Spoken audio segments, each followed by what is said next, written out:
Hey, folks, welcome back to another episode of Pirkei Avos, the Ethics of the Fathers, live from Israel with Rabbi Chaim Coffman, who's always making me laugh. More than that, I so appreciate his Torah study and the way he shares it with us. And this is such an important class for each and every person out there. So let's just jump right in. And I believe today, Rabbi, how you doing? You're live on the air. Now, today we're still on Chapter 2, Mishna 8, Part 6, correct? We are Chapter 2, Mishnah 8, Part 6, and I guarantee there's going to be a Part 7, a Part 8, and most likely a Part 9, right? Not necessarily on what we're speaking about, but, there's quite a bit, to speak about, and, as you always say, you can't go wrong with ethics unless you don't want to listen, right? That's always a put it into practice. Nobody likes to hear Musar. Nobody likes to hear they do things wrong. Whatever. There are many different levels, but it helps us grow, right? 100%. That it certainly helps us grow, helps us become, who we need to become, and you need to learn humility, right? Where does humility come from? Musar. You have to know, if I was holding at a certain level, you really think, that's where you should be holding. You're not doing a quarter as the Avos of Avos. Duties of the heart says you're not holding to a quarter what you should be doing, right? We're going to see, in the next, coming Mishnah that, a person's going to think they're so great. Look how much Torah I learned. And guess what? That's what you're created to do, right? But it's probably going to take a while, for us to get there. So we're still holding by the idea more possessions, the more worry, right? We'll hopefully finish this up, go a little bit further, but, the more a person has, it's clear, the more worry, how am I going to hold on to it? We spoke last week, if a person has 100, they want 200. If they have 200, they want 400. Someone who's quote unquote retired starts another business, right? It starts another two businesses. You tell somebody like Bill Gates, who many years ago said that, he wants to stay on top 100%. He always, and he's working, 14, 16 hours a day. So I always said many years ago that if we would learn Torah and be so dedicated like he is at staying on the top when it comes to money, we'd have been Torah giants a long time ago. Wouldn't be wasting our time with other things, which we've spoken about a lot as well. It's a lot of distraction, tremendous amount of distraction in this world. So another explanation over here is that money increases a person's worries. Why does it increase a person's worries? First of all, how are they going to hold on to it? Now, a person has a lot of money, you don't want to have bad investments. If a lot of it's in the stock market, a person's going to have a heart attack 10 times over by watching the market go up and down. We see the dollar today, against the shekel. It's at an all-time low. Hasn't been this low since 1996. Right? Wow. That's a statistic. Dollar's been, very, very low. So, if a person gets paid in dollars, right? Like myself. So you get killed on the exchange rate, right? That, everything evens out eventually, right? But the bottom line is, what do we have to think? What's our mentality? God is giving you the money that he thinks you need. Now, you might think, okay, I need more. I should have more, whatever the case is. But the reality is, that's what we, if he knows better. Let's say, the dollar's up, the dollar's down. You're getting what you're supposed to get. I thought I should have got more. And, a person's going to pray when we say the Shemona Esrei when it comes to livelihood. God's going to help me over here, whatever. And God's giving you what you need, according to him. So if things are difficult, who are we going to rely on? Him. People think, and we mentioned this many times, people think whatever I do, based on me. Right? So, if things aren't going well, let's say financially, person's got his own business, so what are they going to do? They're going to try and work harder. They're going to, different billboards, different advertising, they'll put their best foot forward. 100% they'll put the best foot forward, but that doesn't guarantee success, right? Someone asked me a question a few weeks ago, one of my Q&As, how do I know putting my best foot forward is not a lack of bitachon? It's not a lack of emunah, right? So there are two schools of thought, right? Just on that topic. There are two schools of thought. One school of thought is like the Avos of Avos, and duties of the heart. What is he saying? He says that I have to put my best foot forward. That's what I have to do. I have to work hard. I'm not relying on God saying, okay, I'm not going to do anything. I'm going to sit and learn all day. God, you're going to take care of my needs. We're not on that level, right? Nobody's on that level today. So, that's what we have to do. We have to work hard. Now, does working hard guarantee success? Nope. Doesn't guarantee success. Maybe God wants to squeeze us. Maybe God says, okay, I'm going to make life difficult. I'm going to make life difficult over here. I want you to pray harder. I want you to work harder. Right? I want you to work on your belief in me. Isn't that what God did by Sarah, Rivka, Rachel, right, etc.? They had difficulty having children. So commentaries say, so why did God make it difficult for them? Because God likes to hear the prayers of the righteous. So now you're going to ask me the $1 million question. Come on, is God a masochist? God forbid. God wants to hear the prayers of the righteous. Give him children. Right? A woman wants to have children. She desires to have children. It's in her nature. Now, it's very rare. Even today, even the crazy world we live in, it's very rare where a woman will say, I don't have anything to do with children. I don't want to have any children at all. None. Not even one. I don't want to have any children. That's not the norm. No matter how leftist the person is, most women want to have their own child. At least one. They want to have a continuation for the next generation. That's inherent in women. You can say, oh, that's sexist. Not sexist. That's how they're made. Right? That's their psyche. That's their DNA. Right? When girls are growing up, are they playing entrepreneur? Are they running around, playing all kinds of games? Maybe. But what's the first thing they're going to do? They dress up dolls. They play mommy, right? They play mommy and daddy, right? They play things that are according to their nature. Now, I'm not going to say, there aren't women athletes and they don't do other things, but that's their nature. That you can't change unless you want to change it, with hormones, and other things. But that essentially is what their nature is. It's not a sexist thing. That's the reality. Now, that being said, doesn't mean that's all she's there for. It's like, what? I'm only here to have children. But again, what is the purpose? What in general is a woman going to do? She's going to have children. She's going to bring children into the world. If you don't have children in the world, guess what? You're not going to have a next generation, right? And there are certain countries where the birth rate is like in negative numbers, just about, or it's zero. So if you don't have a next generation, you're not going to be able to function. Society won't be able to function, right? I'm not saying they have to have 6, 7, 8, 9 kids, right? We're not saying that. There is an obligation of pru or vud to be fruitful and multiply, and that's given to Noah. We learn out the mitzvah that to have children is by the verse by Noah, not by Adam, right? When God says to Adam and Eve, right, to be fruitful and multiply, the rabbis learn out, that's a different issue. That's not the mitzvah itself. The mitzvah itself we learn from Noah. So if Noah wasn't Jewish, we know Noah wasn't Jewish. If Noah wasn't Jewish per se, then according to that, the non-Jews should also have kids. There's an obligation for one of the Noahide laws is to have children, right? It's to populate the world. Now they could have a child every 5 years, every 10 years. They don't have to have a boy and a girl like a Jew does, right? But they should have children, right? In general. Now, if there are some women out there that would say, I'm not going to have children, not interested in having children, and all that, that's not the norm. Today may be different, right? Today may be different in a certain way because the gender thing is all messed up, right? Totally messed up.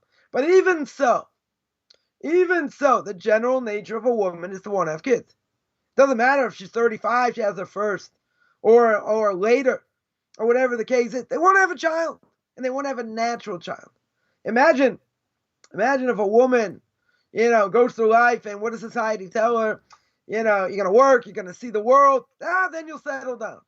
So what happens? She settles down, in her 30s, and now let's say it's in her mid-30s, and she wants to have children. Doesn't go. Not going to be so easy, right? Much easier when you're younger. So now what happens later on? She wants to have children. Now she can't have natural children. Tries in for, fertility treatments, doesn't work. Now she's in her early 40s. She's in her early 40s. Can't afford, let's say, fertility treatments anymore. Whatever the case is, person's going to be broken. She wants to have children naturally. right? So I know someone in this case, they can't have children naturally. Yep, I've known You know, people. They've had problems so in their teenage years, and then they can't have them later. yeah, so if they would have known, right? If they would have known, you know, way back when they would have had trouble. Guess what? They would have started earlier if it was possible. But everyone thinks, oh, we're gonna do this and it works. There's no guarantee. There's no guarantee. You could have second degree infertility also. Let's say, well, a woman gets pregnant as a child, and it could be 10 years before she has another one. It's also possible, not out of the realm of, reality. But, this day and age, so messed up that, some will say, now, I don't even want to have kids. Now, I don't care what anybody says, right? The nature of a woman today, in the year 2021, almost over here, right? The nature of a woman is to want to have kids at some point in their lives. Doesn't matter if it's only one or two, whatever it is. That's the nature. You can't take away that. And for a woman to say, I'm not interested in having kids, I'm never interested in having kids, that's not the norm. Right? Certainly not the norm according to the Torah. Torah makes that clear. Because the Torah in the book of Genesis says, right, that it says by Adam that you're going to cleave to your wife. I've seen them so gnarled up with bitterness, Rabbi, that, Hashem obviously knows their position. And bitterness in what sense? Well, I've seen them jaded in their younger years and or make bad mistakes and then not be able to have children, and I've seen them get even nastier as they get older. Some of them, that could be, but they may want I'm talking about cases where they get jaded by society, by what society tells them. Society tells them, you're going to work, you're going to see the world. Who says you have to settle down relatively young? You find your mate, don't worry about it. Or even if you do, when you're younger, I can wait to have kids. It's no big deal. You wait and everything will be good. Who says? Who says there's any guarantee? The longer you wait, the harder it is, right? In general, right? It depends on what age. It depends on what age. Someone waits till 28, 29, 30, right? They shouldn't have any issues. Nowadays, late 30s, early 40s, even 50s. Right, but I'm saying if it's mid 30s, you're already playing Russian roulette over here, right? No guarantee. I know someone who had, a couple kids, a stillborn, a bunch of miscarriages, whatever. They were lucky. They also had issues. They also had a number of issues, right? But that was in the late 30s, right? Again, God knows what He's doing over here. These are not, these aren't games, But what happens? And people get jaded, people get upset, and they get burnt by the system. And why they get burnt by the system? Because they believed. They believed in the system. They lived in that system. So they don't have anyone to blame but themselves. And they got sucked into society. Right? They say, I can do what I want. You're living this restricted lifestyle. I can do whatever I want. And why am I more miserable than you? I said, I know, it kills you. Doesn't it? Because we have a lot of meaning over here. Everything we do, we get up in the morning, before we go to sleep, everything, is calculated. What we should be doing, in blessings, controlling our thoughts, prayer, all these different things. Many, many things over here. Right? Many, many things over here. But, no one's putting a gun to anyone's head to do anything. The evil inclination will convince you to do, X, Y, or Z. And you say, I don't have to, go according to what society says. I'm my own person. Okay. So you'll do whatever you want. But guess what? A lot of people are going to go according to societal norms. That's what's going to happen. Someone's going to say, you know what? I'm going to get married young and have kids young. Okay. Is that the societal norm? No. It might have been in my parents' generation. Certainly not this generation. For a woman to get married 20, 21, 22, something like that, it's unheard of. Post-World War II, for sure. It's unheard of. In my circles, it's the norm, right? For a guy to get married 23, 24, something like that. That is the norm. But a woman's gonna say, no, I'm gonna buck the system. They're not gonna buck the system. They don't even understand. Most people don't understand, and we spoke about this last week as well. Most people do not understand how entrenched in society they are and how entrenched in this garbage that they're given, surrounding them in a consumer society when it comes to advertising and all these things convincing us we need this, we don't need that. Whatever, you read something on the internet, read something in the newspaper, it's like God spoke on Mount Sinai. And everyone just sucks it in. I'm an individual. I don't suck it in. I don't believe. Yeah, really? Really? So why don't people start questioning basic things? Why aren't people, there are people today, I'm not going to say not, people coming out of Christianity. Many people coming out of Christianity. So why aren't they coming out in millions? Not in, a little bit here, a little bit there, whatever. Why aren't they coming out in ones millions? And twos. In tens of millions.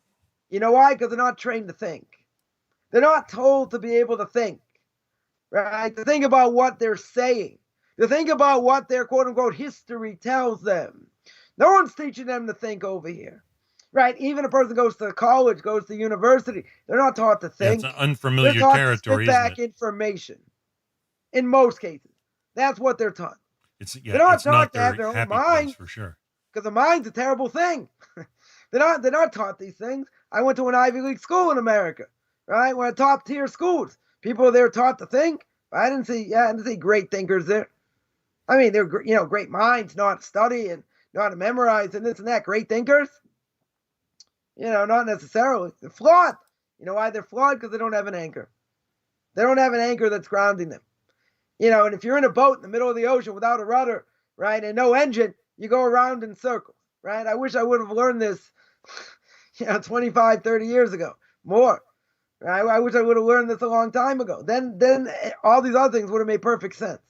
Right? But without digressing over here, people are stuck in society. They go around in circles. They're spoon-fed what the media tells them, and no one says anything. And no one says anything. And the biggest lies out there have been perpetuated over and over and over, and people just suck it up. Right? Single biggest lie out there, Christianity. Right? No question about it. Flaws all over the place.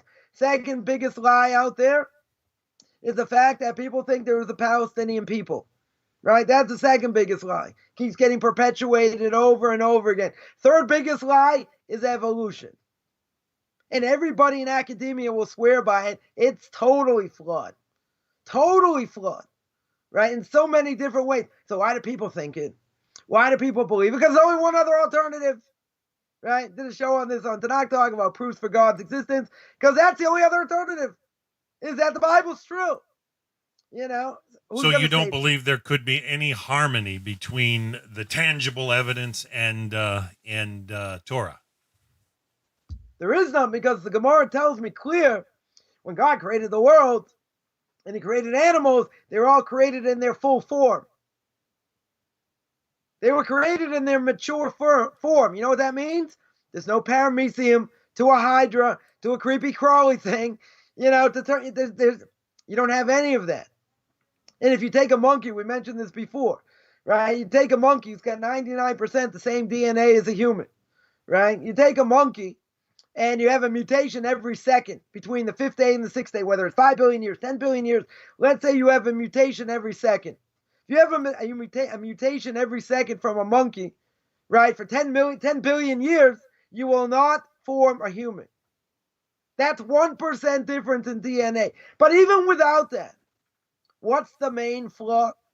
What's the crucial flaw over here? They've never found the missing link. They never found the missing link. I remember a Newsweek article, in the mid-90s. Yeah, Tiktaalik. What did they find? What was the closest thing they found? A full set of teeth and a jawbone. Yeah, that supposedly had a fish with limbs. Whatever, but that's not really that close. So they keep fishing, no pun intended. They keep fishing. We're going to find the missing link. We're going to find it, but you haven't found it. Right? That's one of the biggest flaws. Right? But again, people are going to take this lock, stock, and barrel because they don't want to come to the other conclusion.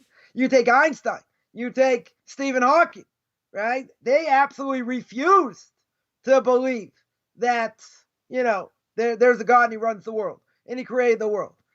He mathematically proved we're living in an expanding universe. Stephen Hawking didn't want to hear it, even though he proved it. Yeah. He proved it. He seemed to prove it through physics. I just find there's an inconsistency in the fully formed scenario, and that is to imagine to state such is to actually confine Hashem to a moment in time, saying this is what happened then. Why?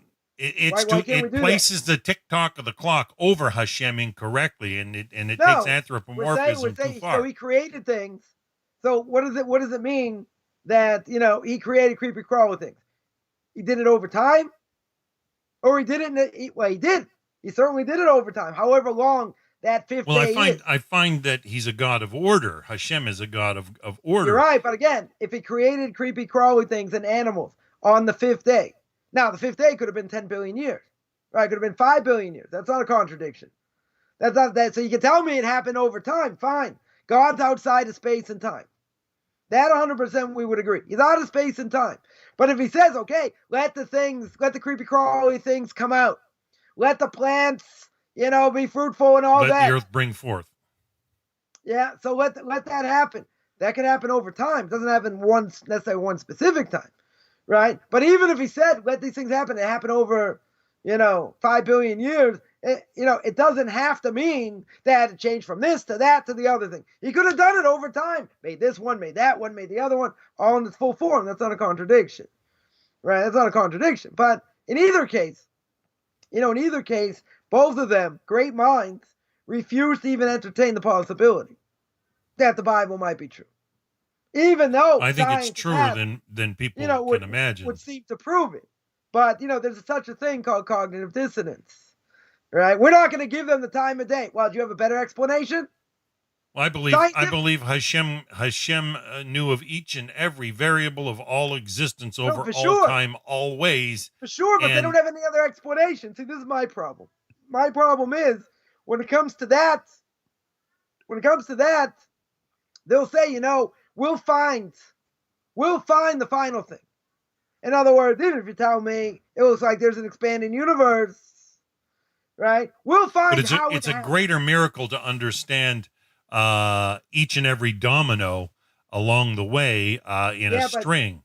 You're right, but you can't say, well, we don't have an explanation according to science. We'll eventually find it, but we're not going to give the Bible its due.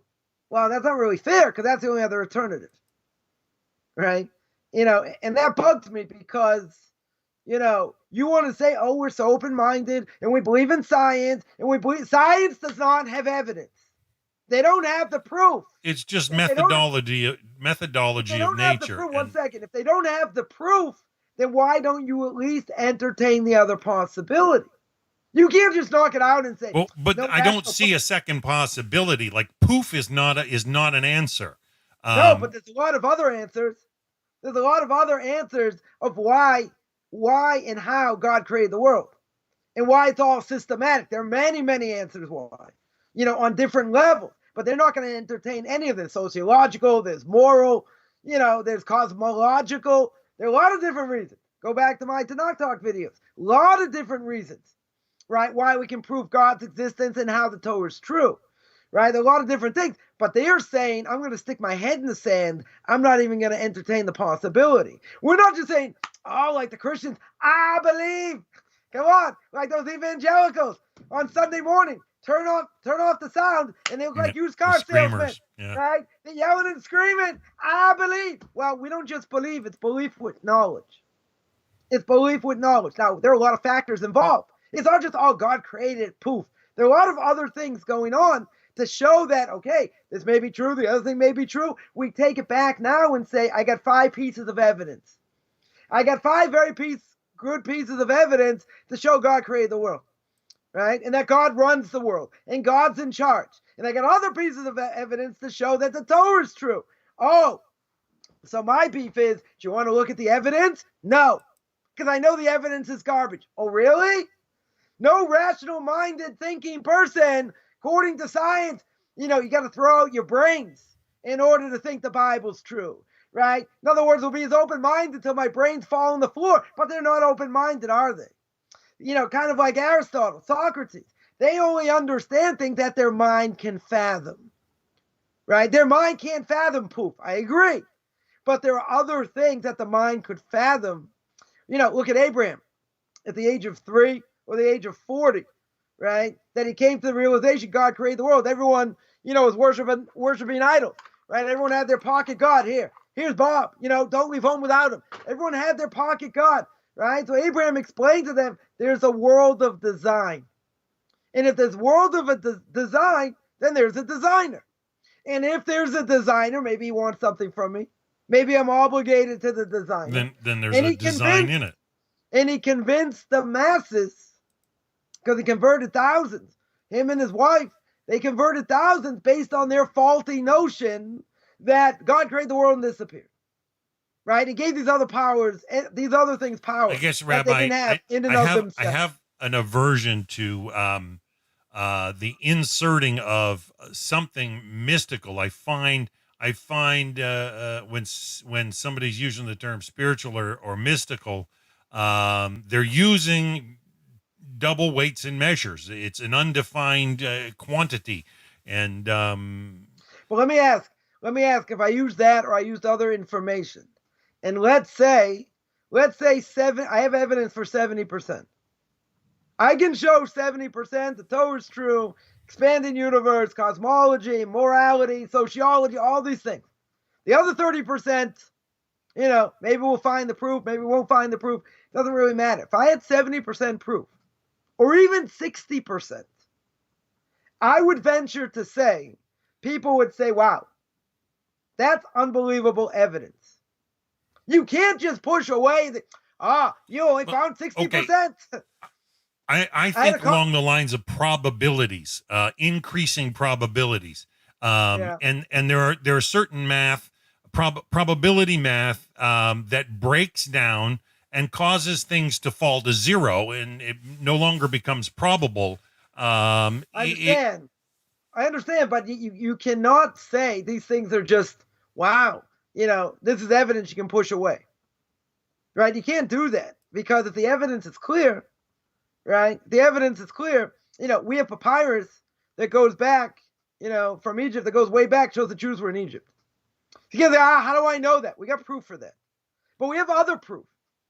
I got a mezuzah on my door, on all my doorposts, that talks about the coming out of Egypt, right? You go anywhere in the 15th of Nisan, for example, you're going to see 3 matzahs, 4 cups of wine, cup for Elijah, charoset, maror, bitter herbs, everywhere in the world.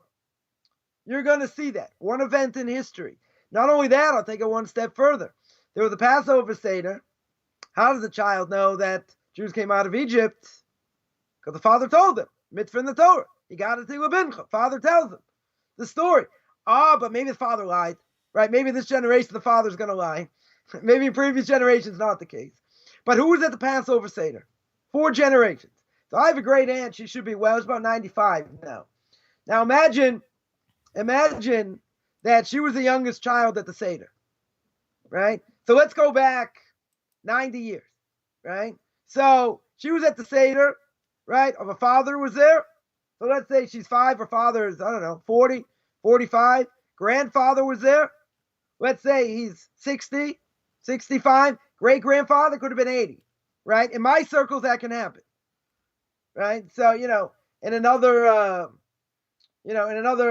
16, 17 years, I could be a great-grandfather at the age of 70. It's not out of the realm of reality. No. Right? Totally not. So now, if you go I've known back, somebody who was a great-grandparent at 50. That's kind of crazy, but we won't go there. Then you got child brides. That's a different issue. But in any case, so imagine, my great aunt was a child at one time, 90 years ago, right? So where are we holding? 90 years ago, we're in 2021, right? You're in the 1930s, right? You're in the 1930s. Now, her great-grandfather at that time, let's say, was 80. So now, if he was 80, you go back to the 1850s. You go back another 75 years, you're now in the mid-1800s. Now, if you take that great-grandfather, now you're in the 1700s. So how many of those generations you have to go back to Mount Sinai. All you need is 40 of those generations. Sorry, 80 of those generations. You need 80 of those generations to go back to Mount Sinai. Once you're already back in the 1500s, not that far to go back. It's really not that far to go back. Someone's going to say, talk about Mount Sinai, 2,500 years ago. 150 years span years per ago. generation. Someone's going to say 3,000 years ago. Come on. Right? It's not that far though. If you think about it, it's not that far when you do those type of generations. So again, is that a clear-cut proof? It's not a clear-cut proof, right? But we all know the story. As watered down as it's gotten today, Jewish kids who are affiliated, their parents are affiliated, have heard the story in Passover. Right? Now, that would put the Jews in Egypt. If the Jews are in Egypt, we have proof for that, through papyrus and other things. So now, that's 1/5 of the books of the Bible that we can show. We definitely can show. So, we have the whole story with Jericho. What happened with the destruction of Jericho with Joshua. We got proof for that. So there's a lot of things that we can show. So I had a college student once tell me, Rabbi, that's great. You can prove me. Yeah, but they've also uncovered things in Jerusalem that go back 10,000 years. Plus, when you go to Jericho, the site at Jericho goes back to settlements in 9,000 BC. Right. So these things can be verified. Not everything. I'm not going to say every last thing can be verified. But someone could say, and I had a college student tell me this, you can prove 99%, I still have 1% free will. But that's kind of crazy because if I prove 99%, your 1% goes out the window. Because that means, if I'm playing roulette and I know 99.9 times out of 100, when I spin it, it's going to come out black 13. I am going to be a multi-billionaire, right? I'm going to put you on the map. You're not going to be doing this for free anymore. We're going to put you on the map. We got plenty of money. Not a problem. I'd sign up tomorrow. Not a question. Not a question if it's 99%.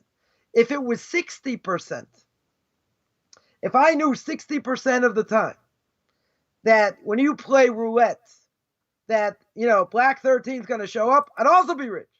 Yeah.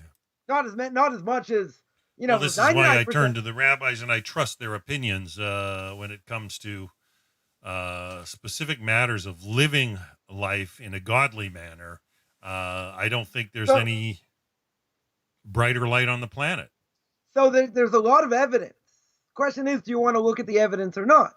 Now, if I were to stick my head in the sand, someone would ask me a question and they would say, what's the deal with the age of the universe?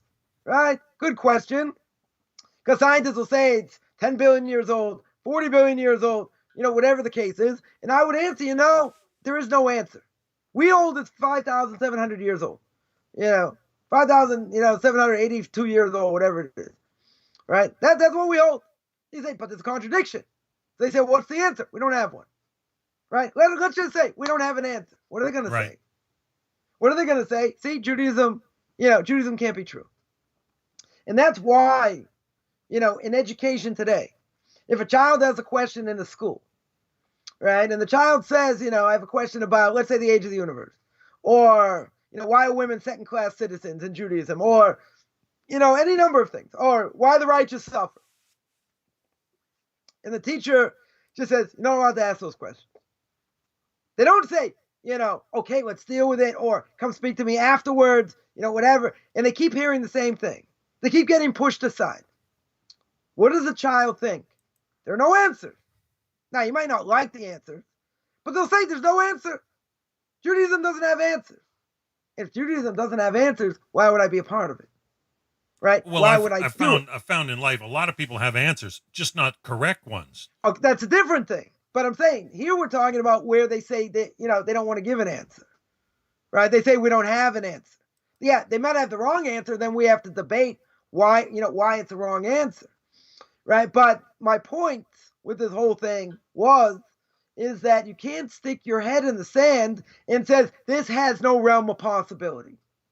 Now, my question would be, I'd ask Al, Steve, I would ask them, okay, you don't have evidence. See, again, one of my personal pet peeves. You don't have evidence. You're not showing me evidence. If you don't show me evidence, I have evidence. I mean, the moon. Just look at the moon. The moon itself gives so much evidence, Rabbi, that validates early Genesis. Two people, I'll give you an example. Two people can look at the same thing, or hear the same thing and come up to two different conclusions. During the Gulf War, 1991, 39 Scud missiles sent to Israel from Iraq, no damage. Yep, I remember. No damage. Right now, what are the odds? First one comes in, hits an open field. Second one comes in, hits a place, nobody's there. Third one, they didn't do any damage to hit buildings. They didn't hit anything. Now, these could have been the stupidest Arabs in the world. They didn't know how to shoot, but these are the most accurate things, these Scud missiles. And they're not even that far away, right? So now, I could say that's an open miracle. I don't think there's any question, right? 39, the odds are like 0. That's going to happen. Not to hit a building, not to hit anything. That's like unreal. So I'm telling someone this story, a secular Jew, and he says, yeah, that could happen. He said, 100% that could happen. Takes off his watch, takes off his Casio watch. It's got a calculator on it, right? He starts pushing buttons. I said, are you kidding? You know what the odds, how small the odds are? So basically, I want to say it could still happen. I said, but there's a 100% chance it's not going to happen. And if I played roulette, I'd be a billionaire today. Knowing 100% of the time, that's going to happen. So what's that called? It's called not wanting to look at evidence. See, people say about us, about ultra-Orthodox Jews, oh, they're closed-minded. You're right. I am closed-minded. I believe the Torah is true. I believe we have to listen to the rabbis 100%. 100% closed-minded, right? But we have evidence. 100% we have evidence. Now, if that's the case, the other person comes along, and says, I don't need to even look at the evidence. Or they say very smugly, come on, it's all about belief. It's just like, all religion is just, be nice to the other person, right? There's a great rabbi at a conference of Torah and science, and a scientist comes up to him, and says, can't we just sum up religion by saying be nice to the other person? Be nice to your friend. Don't do what you wouldn't want done to you to someone else. Can we just sum up all religion like that? So this great rabbi, thinking quickly, says, it's an interesting idea. Can't we just sum up science as twinkle, twinkle, little star? Isn't that what science is? And I'm sure the scientist was horrified. What? You're going to belittle science? You know what science is? So you're going to belittle religion? Like you don't know anything about it? So why is it that they'll say, oh, this has no evidence. This has nothing, right? It's so much nothing, I'm not even going to look into it. See, I get in conversations with some people sometimes, and I'll mention something, say, I'm not going there. We're not having this conversation. I got someone in a conversation, a number of years ago, and he said something about being good. So I said, so what's your definition about being good? I'm honest, I'm this, I'm that. I said, yeah, but, maybe there are flaws in it. So it's only by your definition. I said, but there's, maybe there's a higher level definition, of what good is all objective. The time. And this and that. And this person saw where the conversation was going. And he says, I'm not going there. We're not having this conversation. Why aren't we having the conversation? Moral subjectivity is definitely a no-no. I believe in. You're right. But some again, Torah absolutes. People claim to be open-minded. I've met one open-minded person in the last 30 years. And the person said, if I look into Judaism and find out it's true, and I have to change, I'm not willing to change, so I'm not going to look into it. That was the most intellectually honest person I ever met. Everyone else, they're a bunch of liars and fakes and frauds. Because they're not saying the Torah is not true.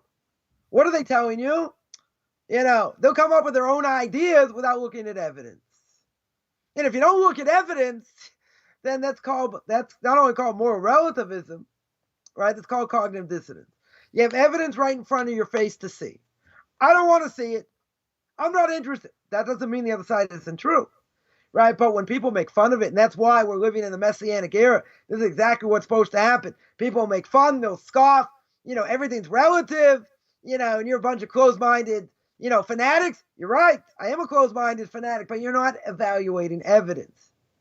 And if you don't evaluate evidence, then you don't have a leg to stand on, right? Prove the evidence wrong. Yeah, You but want to show me it's wrong? some claims are extraordinary and require extraordinary evidence. Yeah, but you want to live the life you want to live, that's fine.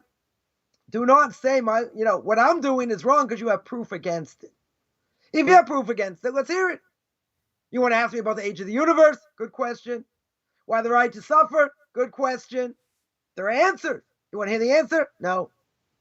Someone told me. I shouldn't say it's incredulous, but this is how people have no attention span, right? They say, so you say there's life after death. Give me the 30-second soundbite. After 10 seconds, they're not going to listen anymore, right? So I said, I'll send you a link to a video. That's what we're holding. They don't want to hear evidence. They want to see evidence. But I'm a closed-minded bigot. Okay? I'm closed-minded. I agree. I never said I was open-minded, right? But some people want to claim we're so open-minded. We're so doing all kinds of other things that, you're square and you're this and you're that. I never claimed to be open-minded. But you're not even looking at evidence. If you were to evaluate evidence, I don't think you'd be singing the same tune, right? Not at all, right? So, there's a major issue here. But let's get back to the Mishnah here, right? We said another explanation, a person increases their worry. They're increasing their worry about holding on to money. But now, worry comes with other things. What does worry come with? They're worried about things that may be forbidden in the Torah. Now, why are you going to say it's forbidden in the Torah? Because now, a person wants to stay on the up and up. They want to stay moral, etc. And they see in their business or whatever they do, there are unscrupulous business practices. Now, I was involved in real estate many years ago until the market crashed, 2008. And I thought real estate was the most unscrupulous business. Why? Because I was acting as a middleman. I found undervalued properties. And I made a deal between buyers and sellers. I collected a fee. Now, one of the things that I made people sign at the very beginning, which doesn't really have so much power, right? But you want to know someone can trust you, or you can trust them. You get them to sign a non-disclosure. What does a non-disclosure do? A non-disclosure, you're probably aware, makes someone that they can't go around you. In other words, you're in the deal. They have to pay you, or it comes off the top, whatever it is. You have to get paid. That's why you're signing it. It builds trust, even though probably not worth the paper it's written on. Probably doesn't have that much power, but it builds trust. Now, any investor that I found that would not sign it, I wouldn't do business with them. And they said, what, you don't trust me? I said, yeah, I don't. I said, just sign it, because I want to guarantee I'm going to get paid. And, and it's like, well, I don't need to sign it. It's a thing built on trust. And why should I sign it? I said, because without me, you don't have a deal.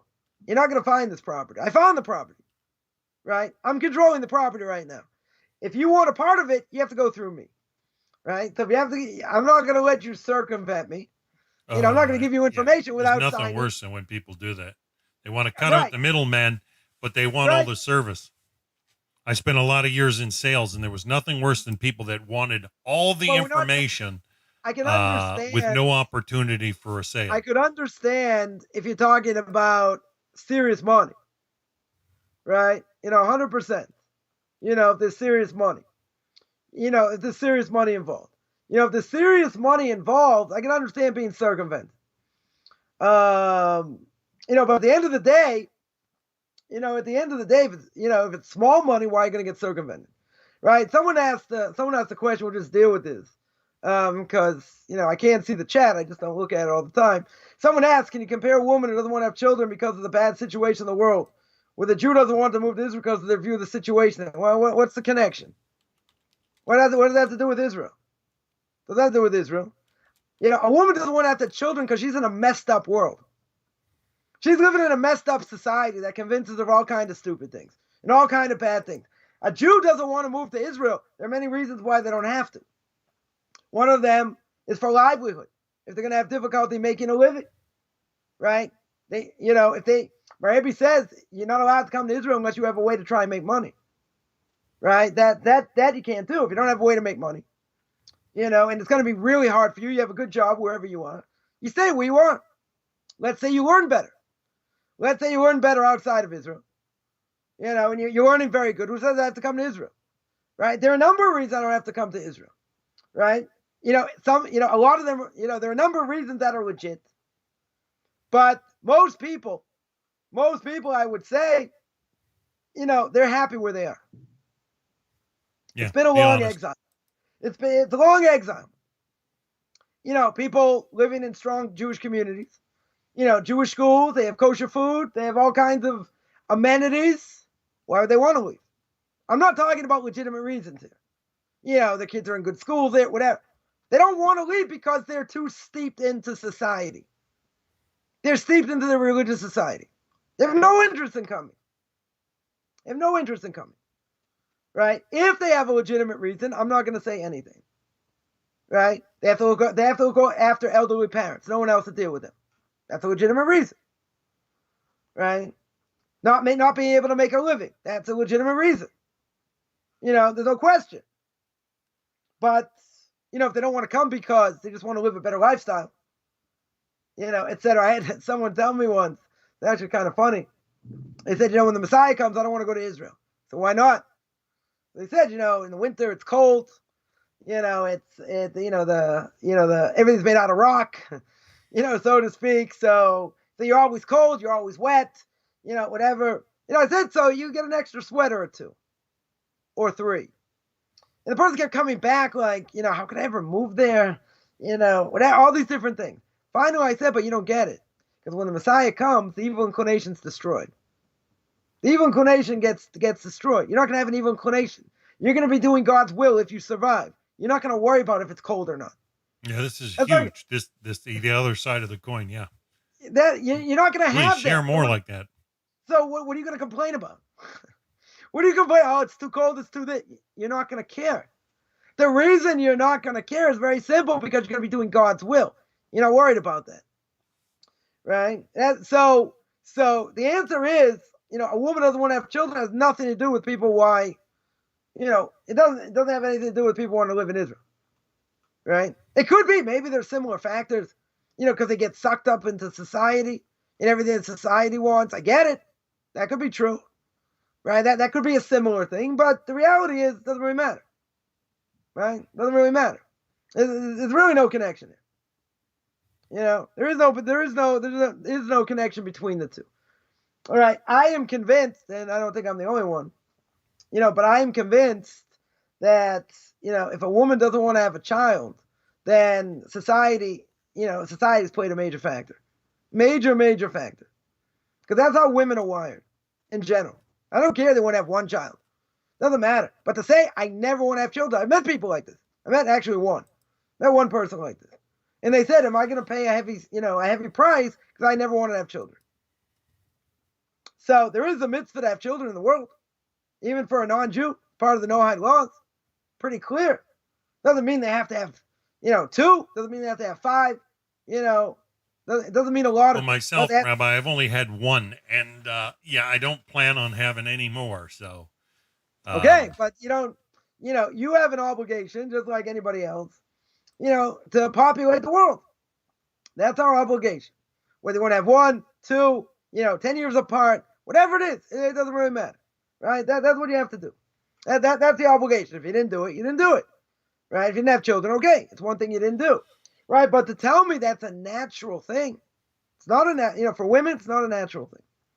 I don't care how messed up the world is today. It's not a natural thing. Right? Definitely not a natural thing. That's what I would say. That's what I would say on that. So back to what I was going to mention is that a person's going to worry about things that are forbidden in the Torah. Now, I'll explain what that means in a second, but we're talking about where the more you have, the more you want to keep. Right? Essentially, the more you want to keep, the more you want to add to what you have. Right? Because if a person has 100, they want 200. They have 200, they want 400. I mean, if a person made enough money, let's say they made enough money for, 10 lifetimes. Are they going to retire? They're not going to retire. 100% they're not going to retire because it's in their system. That's right. And what are they going to do? They'll go nuts. Yeah, I know so many more people, Rabbi. The older I get, I know people in their mid-70s and they're still working full-time because of their lifestyle. They just won't alter it to relax, But, what's the alternative? Let's say a person had enough money for the kids, grandkids, great-grandkids. What's the alternative? If they don't work, they'll go nuts. What else do they have? How much can you travel? I heard bus driver talking to someone last week, about, I don't going on pension. And he's like, well, what am I going to do? Like, how long can you go on vacation? For a month? It's like, I'm just going to keep working. Like, that's what I'm going to do. I'm going to keep driving a bus till, I don't know, till whatever. But that's the question. What are they going to do? What are they living for? Right? So you can always learn Torah. Plenty want to learn. Right? But the more you have, the more you don't want to learn. The more you want to try and keep it. And the more, you're right, you're sucked in. And thank God, I always say I never got involved in business. So I don't have that mentality. I don't have that business mentality, so to speak. So that's good. Right? But someone has that mentality and just drives them. The next sale, the next thing, then, they never get rid of it. It's a very, very hard thing to get rid of it. So now what does it mean? They're going to worry about things that are forbidden in the Torah. Oh, so how do we get on to this? Because I got involved in real estate. When I got involved in real estate, I thought, all these people are thieves. Nobody wants to pay. You got to dog them to sign a document, probably not worth very much. Right? And I thought, that the world of real estate in general was corrupt. But then the more I realized a lot of other professions also corrupt. They circumvent people, other things, underhanded practices. And a lot of these underhanded practices, according to the Torah, are going to be Torah prohibitions. Because the laws of damages, when it comes to business ethics in general, right? Many Jews, if they only have limited time, what do they learn? They learn the laws of Shabbos, the laws of blessings, things that are more practical every day, right? Shabbos comes up every week. Blessings you got to make every day. There are plenty of things that, that they have to learn. But if they're in business, why don't they learn the laws of business practices? These are all Torah prohibitions, not rabbinical, right? Because most of the laws of Shabbos and blessings are rabbinical in nature. So now it's going to increase a person's, worry over here of things that are forbidden in the Torah. For example, they're going to be more aware of the forbiddenness of stealing, of misrepresenting, encroaching on someone else's business, i.e. you open up a business nearby, same business someone else, right around the block, right? That's a prohibition unless there's enough clientele for both. In other words, let's say you live in the market bears it. The need is there. You live in a small Jewish population, small religious population. So one person, let's say, has a falafel store, right? Falafel pizza store. You open up another one right around the corner. That's a problem. That would be a problem unless there's enough clientele to support both. That's called encroaching on someone else's business. So there are other things that may bring a problem over here. In the Torah, it might be doubts. Whether it's permitted, not permitted. But now they're aware, right? They're in business. They see what goes on.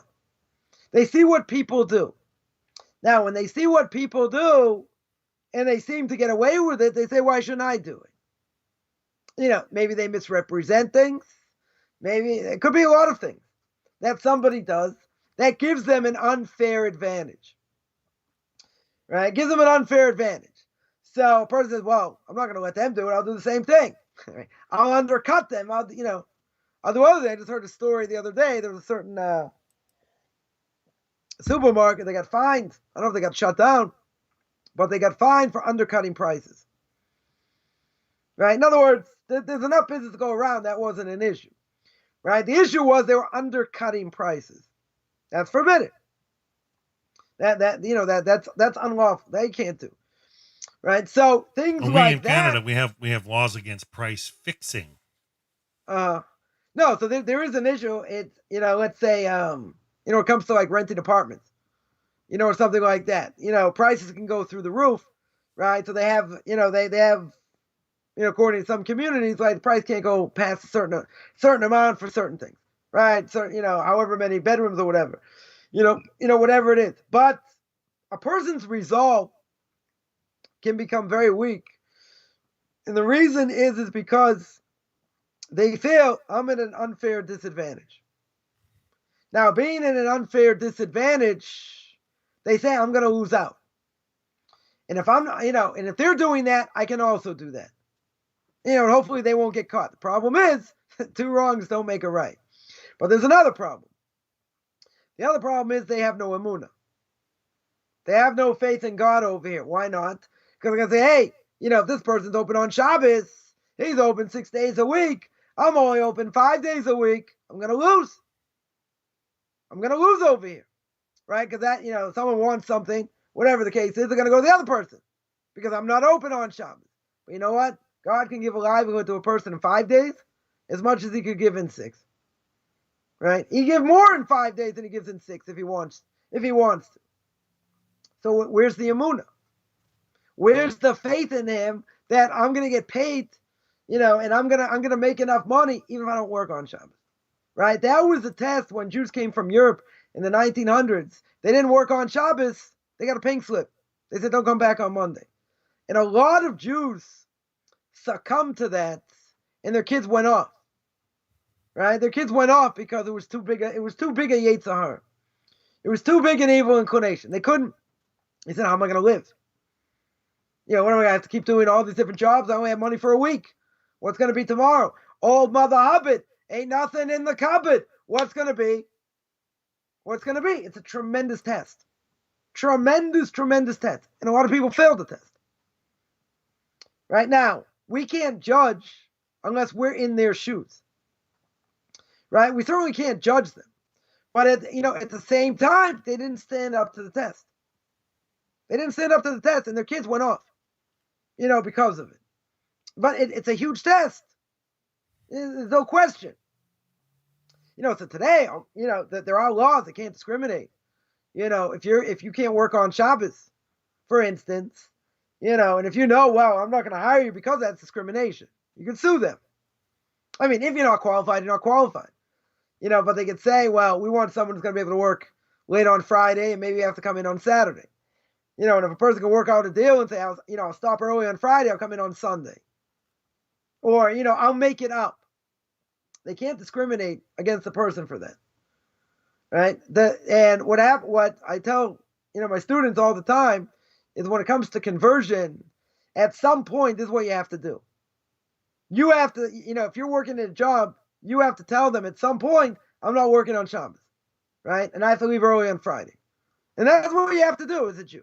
You have to take off for the holidays, right? There are a lot of holidays, a lot of days you have to take off in September or in October, the high holy days, Sukkot, whatever it is, Passover. You got to take these days off, right? I had somebody that had a meeting they couldn't get out of. They had this meeting, and when did they make the meeting? The first day of Sukkot. So, they contacted me, said, Rabbi, I'm totally distraught. I can't get out. There's no way they can get out of the meeting. I mean, they weren't Jewish yet. So, it really didn't matter. But, in the end, they said, I can't get out of the meeting. They said, what am I supposed to do? So I told them, I said, you know what you're supposed to do? I said, go out and buy a Jewish calendar. That's what you should do. I said, how in the world do you make an appointment? You make this appointment and you don't know it could possibly be on a Jewish holiday in September. How do you not check the Jewish calendar? You're going to say, Rabbi, that's pretty harsh to say. You're right, it is. But I wanted them to get the point. And I wanted them to understand, if you want to be a Jew, or you're a JIT, a Jew in training, you better darn well know when the holidays are. Because if not, you may get stuck in this position. They say, Rabbi, it could cost me my job. Okay? So what? So you find another job. And if you work for an employer, I'll just throw this out there. And the employer wants information. Certain information. Jew or non-Jew, doesn't matter. They want certain information. If you give over the information, it's Lashon Hara. You're not allowed to give it over. If they threaten you to the point where they say, if you don't give me this information that you know, don't bother coming to work tomorrow. The halacha is, I have to give up my job. That's the halacha. I'm not allowed to give over the information in any way, shape, or form. You're going to say, well, so what's the person going to do? Let God take care of that. God's going to give you a major check because you stood up to the challenge. Because someone came along, put you in a bad situation, and you would transgress 36 prohibitions in one shot. What's worse? Not having a job, figuring out how you're gonna, how you're gonna make ends meet after this, or be over 36 prohibitions in one shot. They say, you know what? I'll take the prohibitions. Wrong answer. Wrong answer. The Torah is eternal. I can't turn the Torah into a pretzel. And I can't do whatever the heck I want. I'll give an example.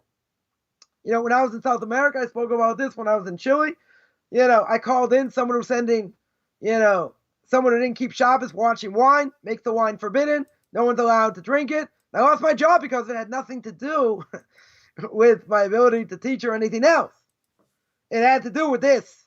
Not only that, they refused to pay me unless I signed something saying that I wouldn't speak against any rabbi in the community. Otherwise, they wouldn't pay me what they owed me. Right? So that's called extortion. Oh, these are religious Jews. Oh, really? How religious are they? Right? I stood my ground. I didn't go as far as I could have for different reasons. I stood my ground, and I lost my job. So someone's going to say, so where's the measure for measure over here? You stood up for God. Yeah, I had no obligation. I asked my rabbi what to do. He said, that's what you got to do. You have no choice. You have to do it. I didn't think in my wildest dreams I'd lose my job because of it. Oh, I thought I might get reprimanded in other ways. Right? They're going to say, so where's the measure for measure? Who knows? I wasn't looking at it that way. I had an obligation. Can't sit around. You see something egregious, you don't report it. Right? And we're going to speak about that, but I don't think we're going to get to it tonight. And I don't know if we're going to get to it next week. But sometimes you got to stick up for Torah. Even if the repercussions are horrific. Oh. That, and that's not an easy thing. I came home the next day, whatever, early. My wife's like, what are you doing here? I said, well, I just lost my job. She's like, what are you talking about? I said, I just got fired. And that was pretty much the main reason. And anyway, then they didn't want to pay me. That was the whole thing. So I ended up leaving, a month later, a few months later, whatever it was, because I couldn't stay there. I couldn't keep my kids there. I did want to stay there for other reasons, but, it didn't work out. So I left. So people will say, but I understand, you still got for Torah. Yeah. I did what I was supposed to do. And, life is not, people make the mistake and think, I'm going to keep all the mitzvahs. I'm going to do everything God wants as a Jew or non-Jew. Right? I'm going to do what I need to do. And everything's going to be smooth. And everything's going to be smooth. Doesn't happen that way. I became religious, and, a number of years later, I had all my money stolen. I was helping, a lot of people, different things. I didn't ask that question. Could have asked that question. I didn't ask that question. Because when a person gives charity, first of all, it saves you from death, and should give you tremendous merit. So if you give a lot of money to charity, you help Torah scholars and this and that. So why should that happen? It could happen for any number of reasons. Right? It could happen for a lot of reasons. But at the end of the day, we have to do what we're supposed to do.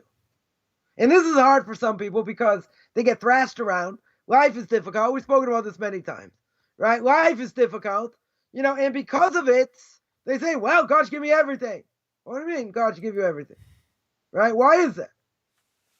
Right? In other words, people who convert, I think, have it a lot more difficult in certain ways, right? Because now they get judged holding to a higher level, to a higher standard. So if that's the case, I had somebody tell me once, they said, yeah, I started your classes, first week, I had a problem with my car. Second thing, I had a problem with my washing machine. My fridge started to go, that's why I'm calling you. I don't understand. Does this normally happen? I said, no. I said, yeah, it does, but for you, it happened a little bit earlier. Because, the human inclination is going to say, okay, you want to be a Jew, right? Less than 20%, even if people are accepted by a rabbinical court, as a converts, the potential converts, less than 20% finish. Wow. Because a lot of different factors, right? Not the topic for now. No, a lot of different factors. Now, when a person's holding to a higher standard, they have a higher realization. They're not working as a potato farmer in the prairies over here, right? No offense. Anyone's a potato farmer who lives in the prairies, right? Or lives in Idaho, whatever the case is, right? What are they? They're not holding anywhere in the world. So now you have a realization, you're coming out of Christianity. Now you want to learn what the Torah says. Now it's a whole different ball of wax.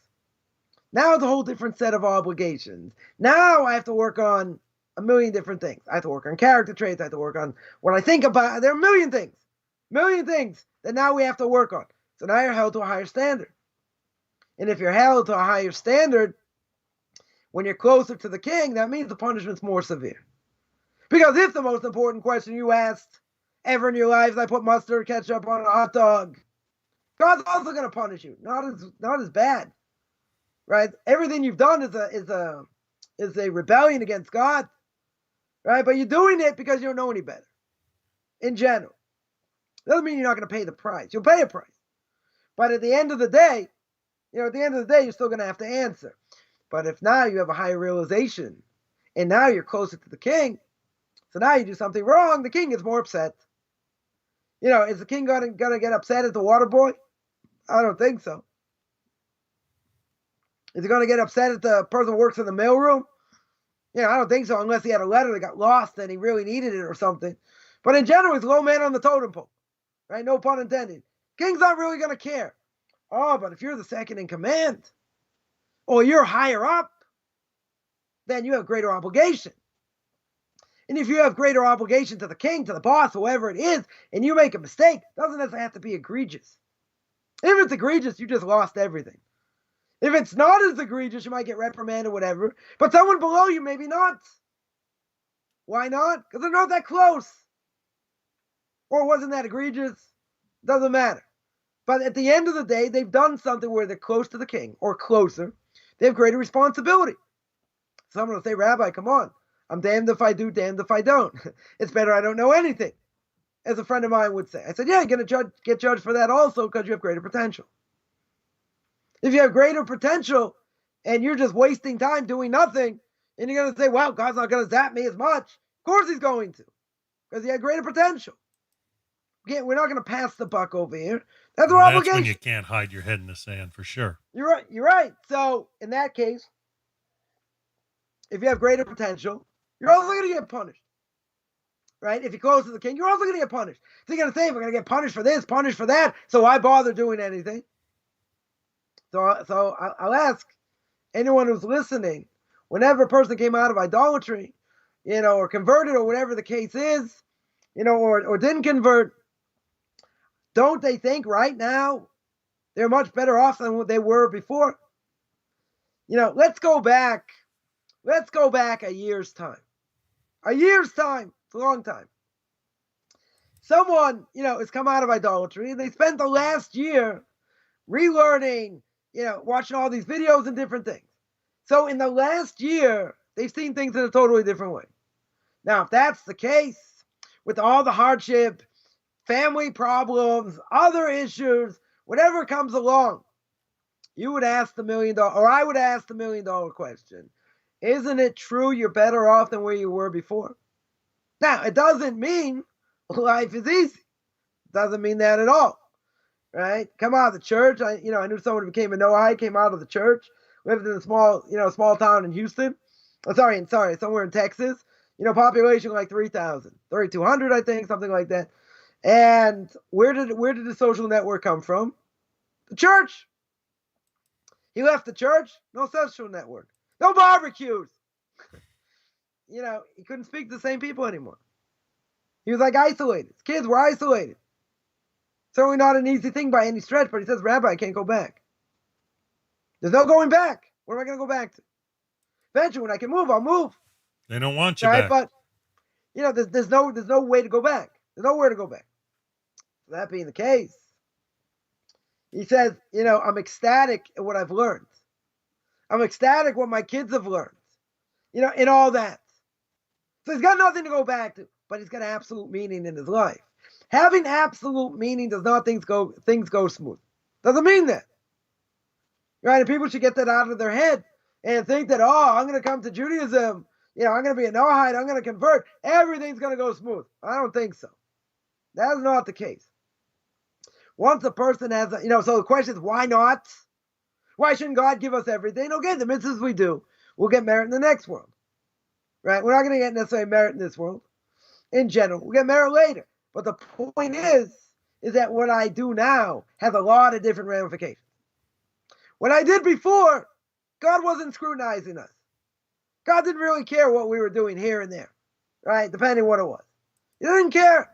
He said, here, here's a bunch of money. Relax. I'll make everything go good. Not a problem. Everything, everything will be smooth.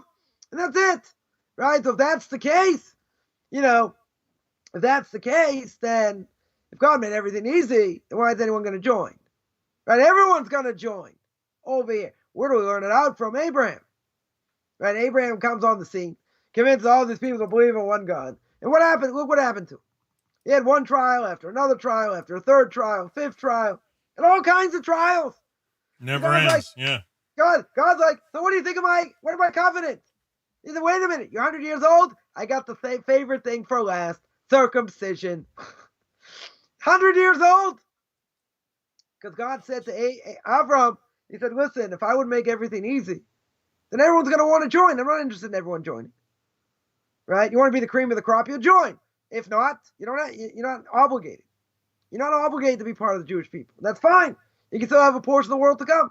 You can be the righteous of the nations. You can still eat shrimp. Not a problem. Right? Certainly not an issue. But that means everything's going to go smooth.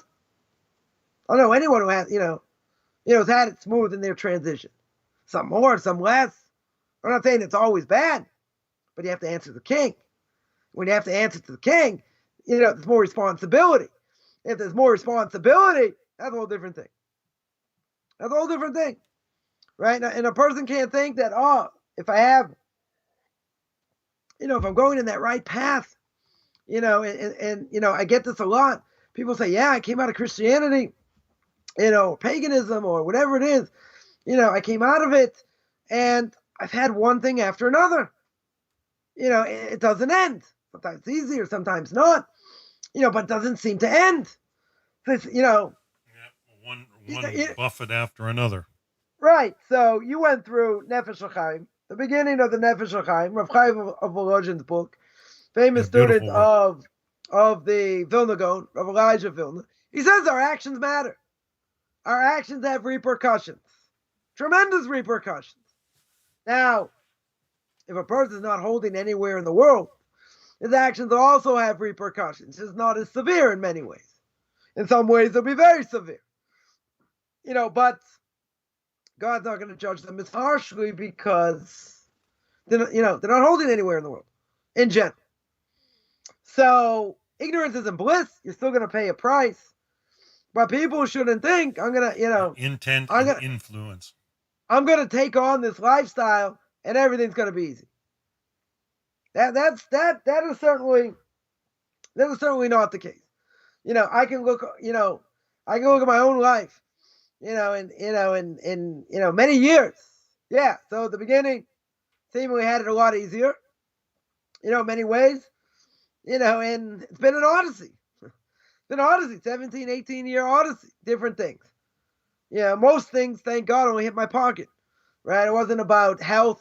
Thank God, with my wife, my kids, and all that. Been blessed in other ways. How long have you been married, Rabbi? Huh? How long have you been married? How long have I been married? It's a good question. 28? No, 29 years. Gonna hit 30 soon. Gonna hit 30. Got married in 1992, so yeah, so the summer will be 30. Wow. So I've been through a lot. I've been on 2 continents. I went on 2 continents in 3 years. My kids are pretty much intact. Pretty big miracle. Plenty of things to be thankful for. When I got hit in the pocket, I got destroyed, right? In so many ways. But not only that, I had it in my face for almost 20 years. There was your wife stuck with you. Yeah, there's a certain level of closure. There's no question. But I got thrashed around. Oh, for sure. No question about it. And financially, in some other ways also. Totally got embarrassed. I mean, I'm not even going to go through the whole list. Right? People be licking my bootstraps if they heard half the things. Right? Which, whatever. That's what I had to go through. That's what my soul had to go through for who knows what. But, at the end of the day, I'm still intact. I'm still intact because, I had good people behind me, building me and, proper emunah and proper belief in God and all that. It didn't, knowing what to do and doing it, two different things, but going through it, I could have asked the question 100 times, 1,000 times. If I wasn't helping anyone with my money, I wasn't doing good things, so why should it happen? I could have asked that question, right? My biggest question, I mentioned this before, my biggest question was, if I didn't have any talent, and some people may say I don't have any talent, but if I didn't have any talent, in what I do, then I can understand. Okay, so you look in, you do other things. But, when I was building what I wanted to do, at that point, everything got taken away. Totally got taken away. So now I'm in a better position in different ways to do what I want to do. But, when a person gets hit at the very, I wouldn't say the peak, I wasn't really at the peak, but, if you're doing something, you're building something, and then, the rug gets taken underneath you. Okay, so you got to regroup, maybe have to do other things, etc. But that was my question. That was my big question. If someone's got talent and they can't use their talent. So the Chovos Levavos says in the Gate of Emunah, he says, you stick to what you're good at. You don't go into anything that you're not good at, because what's going to happen? Not only are you going to regret it, you're going to hate what you do. And if you're going to hate what you do, you won't be successful. Now, if a person is working in a field that doesn't make a lot of money, okay, so you realize you're probably never going to have a lot of money, and that's the way it's going to be. You struggle here, you struggle there, but you're doing what you're good at. If it's, and then you might have to look for other things, maybe. But if you're in a field where you're good at, and, this happened, that happened, another thing happened, now you might have to change, right? You might have to change because at the same time, you have to put food on the table. But you should only do things that use your talents. Now, I got involved in real estate. I'm not going to say by accident, but, use my talent speaking to people, making deals. Hear what one person needs, using it for something now, whatever, I speak well, sort of. So that used certain talent. I didn't necessarily like what I was doing, right? But, that used certain talent. But, it's a very hard thing, if you're good at something and you want to use those talents to make money, it doesn't always go. Ask an artist. Starve an artist, yeah. Someone wants to be an artist, they starve. You're right. They're going to starve. Someone who's a writer. Writers don't make so much money, right? Unless you have like a bestseller or who knows what, right? So you use your talent in other ways. Maybe you do copywriting. Maybe, digital media. You use your talent in some way. But, if you can't use your talent in some way, at least to put good money on the table, okay, but use your talents in other ways. But if you can't use your talents at all, that's going to be very hard. So at the very least, whatever I was doing, I still had certain classes I was giving, and that's, gave me tremendous enjoyment because this is what I love to do, but, it sort of gnawed at me that I didn't ask, why am I going through it? My question was, why can't my talent be used in this case? So one answer, which You'd I think it was a certainly fair didn't question too. which I didn't want to hear, was God doesn't want you to use this talent now. And that I didn't want to hear, right? It was very hard for me to hear. No doubt. Because if you have certain talents and it gets squashed. Oh, you're like a racehorse tied up in a barn. Right. So, I saw other people doing things, and I'll say I was jealous. I should be doing this. I should be out there. But it's not about me, right? So I got knocked down. And what did God say? God said, absolutely not. He said, you're not going to have this. Okay. But what kept my sanity with the many downs before I even, got up or whatever, is the fact I had another outlet. If I didn't have another outlet, and I couldn't use what I was good at. That is very hard. Difficult to live in your skin, your own skin. Yeah, that is a very hard thing to do. Now, you can use your talents in other ways. But the kicker was that, we mentioned before that Rashi says that there's a discrepancy when in the Torah about when a person started to serve in the temple or in the Mishkan or the tabernacle, what age. One place it says they started 25. Another place it says 30. So Rashi says, I understand, it's either 25 or 30. So the answer is, Rashi says, you give someone 5 years, intense learning, and see what they can become. Because if you don't see success within 5 years, you're not going to see it. You're not going to see it. So, I know someone I went to yeshiva with, got involved in Jewish outreach. It didn't go. It wasn't successful. It went into other things. So if someone would have said, listen, okay, you want to start your own organization, your own learning center, this, that, let's see where it goes. Let's see where it goes. And it was successful. Very successful. So if I wouldn't have seen success, that might have got me. Might have got to my ego also and say, see, you're not qualified. You're not good enough. Whatever the case. Okay. That would have bugged me also. Wouldn't have bugged me. Being a non-starter. That's what they use the phrase, non-starter. You're right. Yeah.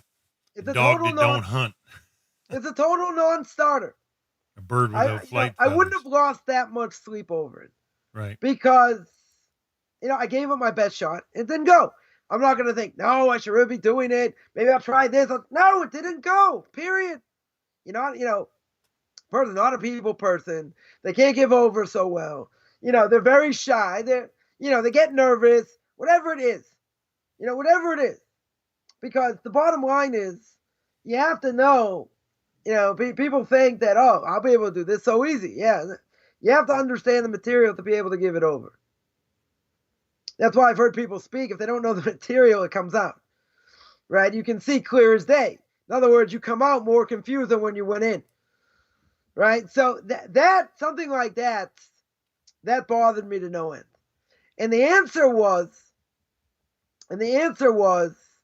that this is not your time. I went out, tried to save the world. I got smashed when I was in Chile. Yeah. If and not I came, now, I came when? back to the States. I came back to the States looking for an outreach job, and I was overqualified. People didn't want to pay me. People thought I would be better than them. They wanted to hire someone else, green behind the ears. They have to pay as much, but so I didn't find. So I got involved in other things, and it's like, why can't I find something here? Now I do understand why now. Because I was way overqualified. I should have done this many years ago. My rabbi told me not to do it. He told me not to do it. Why? Because he said, you don't have the requisite knowledge. You want to go out a number of years later, you got money, sit and learn, you go out like fire. And he was right. Except he didn't tell me. He didn't tell me it'd be that hard, so much harder to find something when I need to find something. Now, if I would have asked anybody else in the world of outreach, they probably would have told me that, but okay. Right? So I learned that the hard way. But after that, I'm like, I just want to help an organization get paid. I'm not looking for the moon here, but, it didn't go. It totally didn't go. And the frustration. I hear you, Rabbi. I've put several resumes out the last couple of weeks and not getting much response. You feel like an old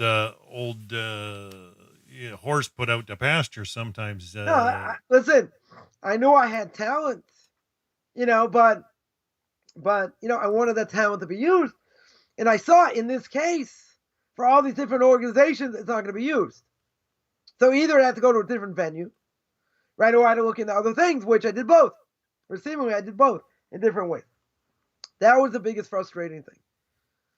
And when a person gets knocked down like that, and you feel that, I have all this to give, and you're only doing it in a minor capacity, let's say, or you're doing it almost in a non-capacity.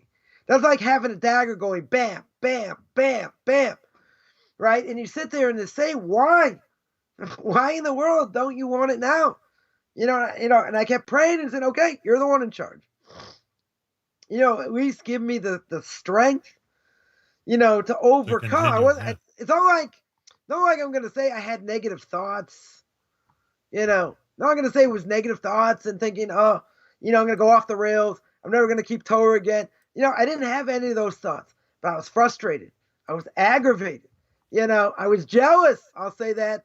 I saw other people doing it. And the clock I'm like, keeps ticking, right? Days and yeah. weeks and Listen, I'm months not worried and about years. I'm not worried about age. I wasn't necessarily worried about years.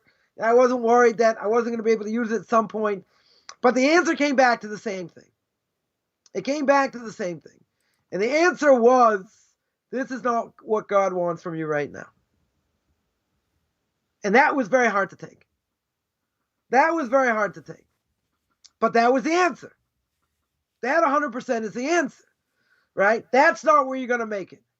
It's not where you're going to make it. So came back to Israel, struggled here also, and whatever. Things changed. Things were better. Things were worse.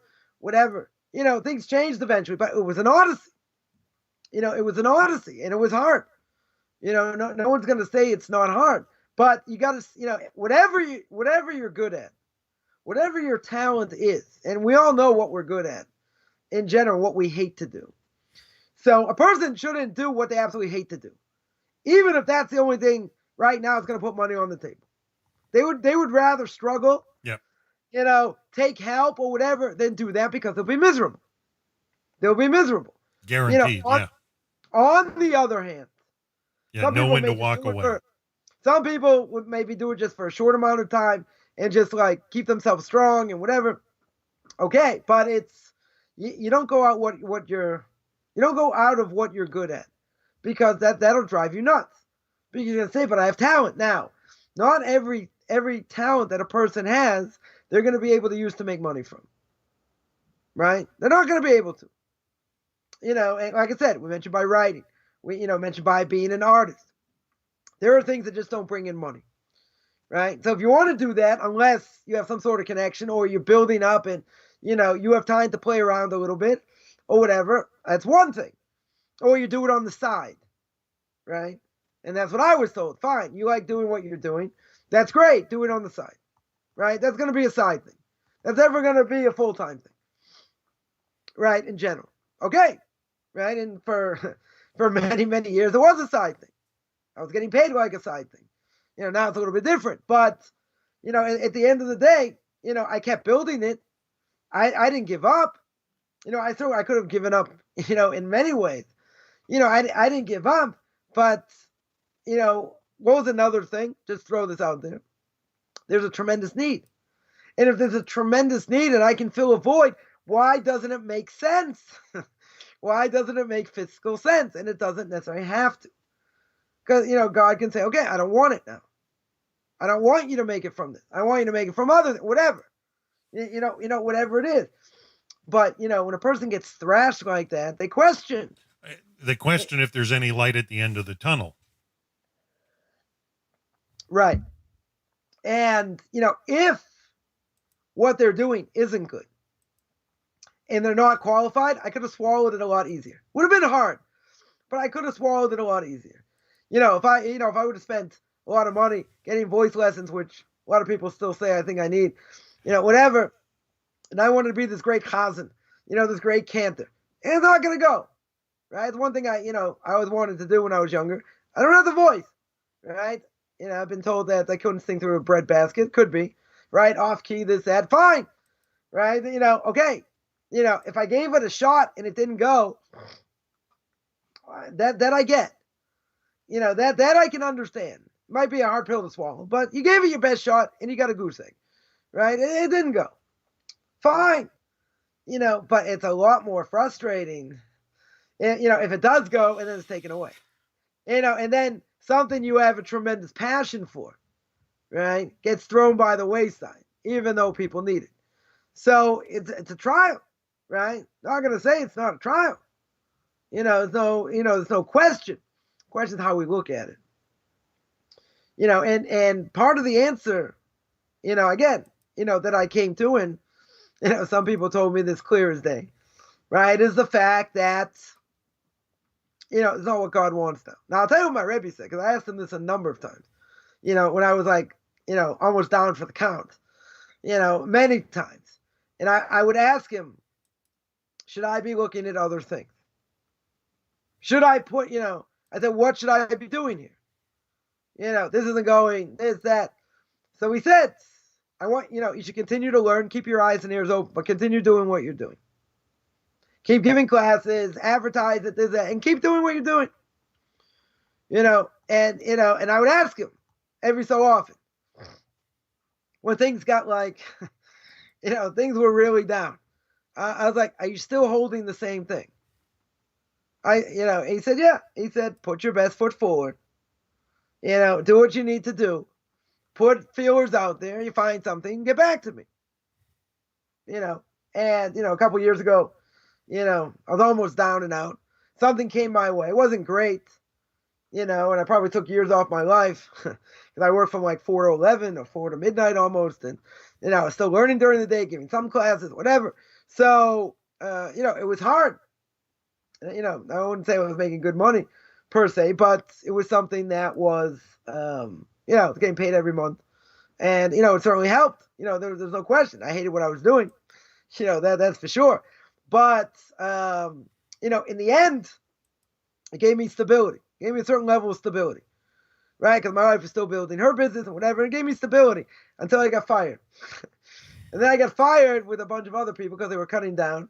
And I couldn't go to unemployment because I was only working for 11 months, right? So you need to be working for a year to get unemployment. So I couldn't get unemployment. So now what do I do? Again, I was sort of, things were going better, whatever. And I said, all right, now what? And they're like, what do you want now? I did what I didn't want to do. And now I just got fired, right? With a lot of other people, with a bunch of other people. They were, whatever. So what am I supposed to, I can't get unemployment. What am I supposed to do over here? So then my wife said, okay, right? We've told this part of the story before, but it's, it's still good to say. My wife said, okay, fine. Give it a certain amount of time. And you're going to work what you're doing now, as a job, right? This is going to be, an 8 to 10 hour job a day. You're going to make videos. You're going to make posts. You're going to go out there. You're going to go back and do your Q&As. You're going to make a partial video. You're going to run it like a business. So I gave myself a maximum. I gave myself a maximum couple months. That was it.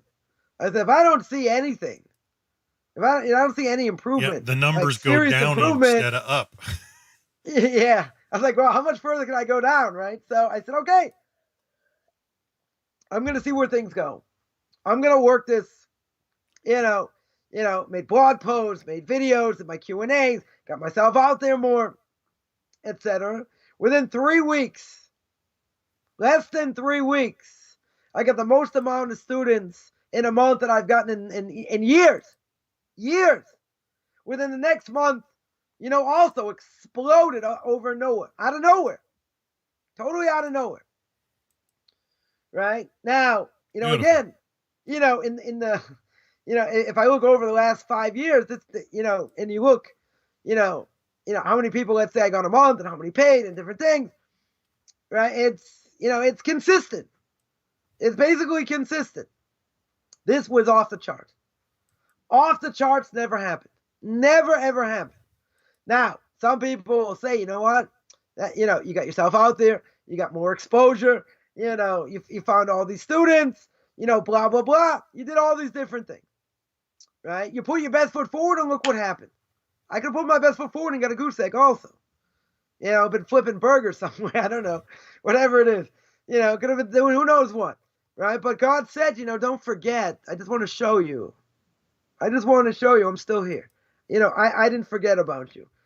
And out of nowhere, right? Totally out of nowhere. So you say, well, it has a happy ending. Yeah, to a certain extent. I pray every day. You're the one in charge. Whatever you want, whatever. I'm going to put my best foot forward. We'll see where everything goes. Right? Again, sometimes it's better, sometimes not, more or less, whatever. But at the end of the day, he's the one in charge. He's the one in charge. So people 100%, say, but 100%. You did what you were supposed to do. You're right. I gave myself 2 months maximum. And things just like snowball. But if I wouldn't have seen anything like that, it was a normal thing. Things are just trickling in. yeah, then I still kept my ears and eyes open, for different things. That's what I did. And then I realized I don't need it now. These other things I don't need, it's going to take away also. But, push comes to shove, you got to do what you got to do. And again, you don't necessarily want to go out of your comfort zone, as the Chosel Avos says. And the reason it should be miserable. Nobody likes to do things Yes, that they're but miserable. Hashem will stretch us, though, won't he? Like grow. He can make you do things you don't want to do. He could, why would he do that? Because he wants you to pray, right? He wants you to be like Sarah, Rivka, Rachel, and etc. In order that he likes the prayer. He wants you to suffer to realize you have to be closer to him. You have to realize everything's dependent on him. It has nothing to do with you. But that means I still have to put my best foot forward, right? So you're putting out resumes. You're putting your best foot forward, right? You're doing what you need to do. You don't need to do more than that. Push comes to shove, something comes along. You may have to take it. Okay, you may not have a choice, right? But at the end of the day, even putting your best foot forward is no guarantee. We have to realize there's no guarantee. And the mantra of today, as my Rebbe said during COVID, when, everything was going haywire, he said the mantra of the day to say many times is, God, you're the one in charge. You are the one in charge. I'm Ayin V'Efes. I am nothing. I'm an infinitesimally small speck of cosmic dust. That's all I am. Right? You're the one in control. You're the one who runs things, and that's it. Nothing more. So whatever happens, you're right. I have to be better.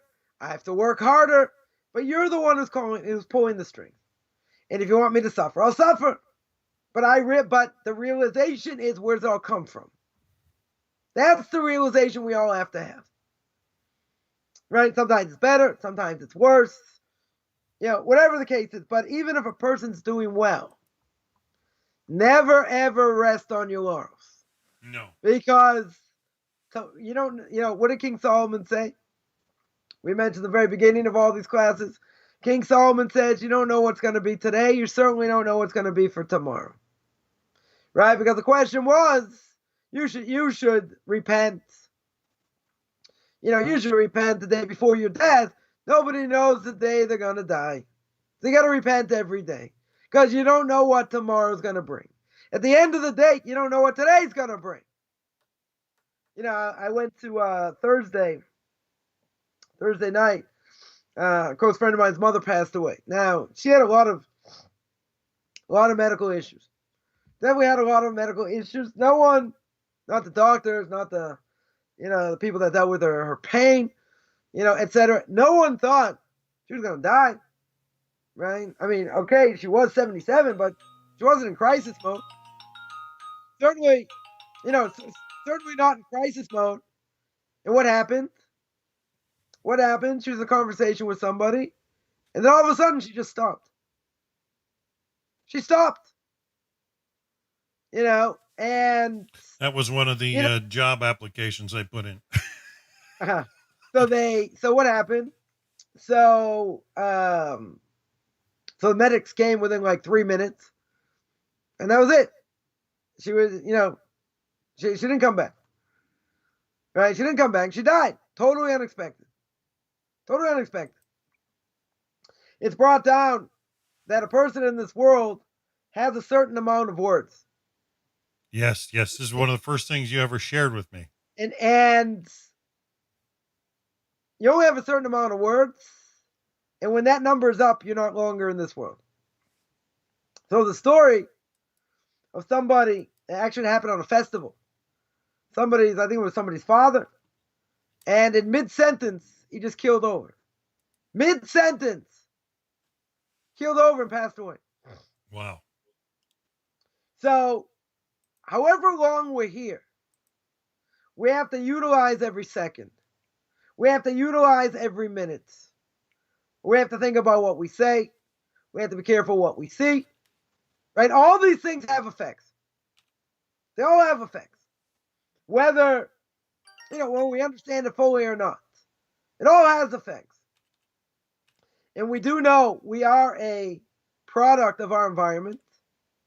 And our environment plays a role in our lives. What also plays a role in our lives is weather.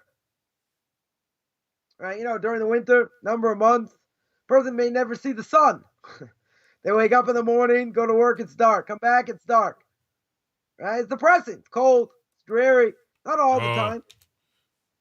Yeah, I lived not all in the time. Vancouver was like that. I found 4 months. My last 4 months I was there, I think we had one day of sunshine, and it got to be. The weather, there are many things that play a role in a person's life. Psychologist once told me that, whatever, great rabbi is also a psychologist, said a person go through, 70 mood swings an hour. An hour. Not just during the day. By all kinds of things. We see things, we hear things, we think things, whatever. We go up and down like a yo-yo. So we have to keep an equilibrium of what my focus is, what I'm doing in this world, what my purpose in life is. We have to live it on a regular basis. My Rebbe brought down this week's parsha, talks about the Brisker of Rabbi Yisrael Zev Soloveitchik, right? The question was by Yaakov, by Yaakov Avinu, that, when he goes out to see Esav, and Esav's got 400 men. So Yaakov keeps telling God, tells him a number of times, God, protect me, give me bread to eat and clothing. God says, yeah, I'll take care of your needs. And he asks him, and Yaakov says the second time. Right? So commentaries ask, why did he say a second time? God already promised. God already promised. Where's your lack of faith? Right? Sorry, where's your faith over here? Is the lack of faith? Seemingly. So the Gemara says that, what was the problem? He felt that what if he did something to sin? If he sinned, he doesn't have the same divine protection. That's right. Yeah. Crack in the he armor. He won't have the same divine protection. So Rebbe said, in the name of the Brisker Rav, that everything he did was calculated. In other words, the Brisker Rav would say, am I putting too much reliance on myself in this world? If I put too much in not relying on God? There was always a question. How much of putting my best foot forward do I have to do? So a person has a very high level of emunah. Maybe any little step is taking too much towards that. Maybe I'm not relying on God enough. Maybe I think, I'm relying on myself too much. So everything he did was calculated. Everything he did. Now, we're not on that level. So what can we take from that? We can take the idea that I am responsible for what I do. I'm responsible for what I think. I'm responsible for my actions. I'm responsible for all these things. But you see, on a daily basis, we have to see what I'm obligated between man and man, what I'm obligated between man and God. And I have to see during the day, right at the end of the day, before a person crashes, they have to see, did I accomplish what I set out to do? Right? How did I speak to others? How did I pray? Many things we should take into account on a daily basis. Now, that being the case, who's going to come out squeaky clean? Probably not too many. We don't want to depress ourselves either. But we have to realize, right, as we mentioned before, that the Nefesh Chaim, Rabbi Chaim Coffman says, our actions matter. Our actions matter. Right? What's the greatest proof of that? Greatest proof is Adam and Eve. Chomp, chomp, chomp. They ate from the tree. They weren't allowed to eat from, brought death to the world. Death is not a Jewish concept. Never was, never will be. But there's a reality. God went to plan B. Right? So the Nefesh Chaim says, according to Kabbalah, that he said all the spiritual worlds were messed up. So our actions have an effect, at least Jews have an effect on the spiritual world. So now, when was that ever fixed up? When the Jews got the Torah Mount Sinai. That was the time we got to where, Adam and Eve were before they ate from the tree. So then the Messiah should have come. But Mr. S, the Satan says, no, we can't have that. So they put up a picture of Moshe Rabbeinu. The Satan puts out a picture of Moshe Rabbeinu in a coffin. They make a mistake when he's supposed to come back. Comes the converts from the Evra, from the mixed multitude, and they built a golden calf. Then the world goes back, and we're still stuck in that world.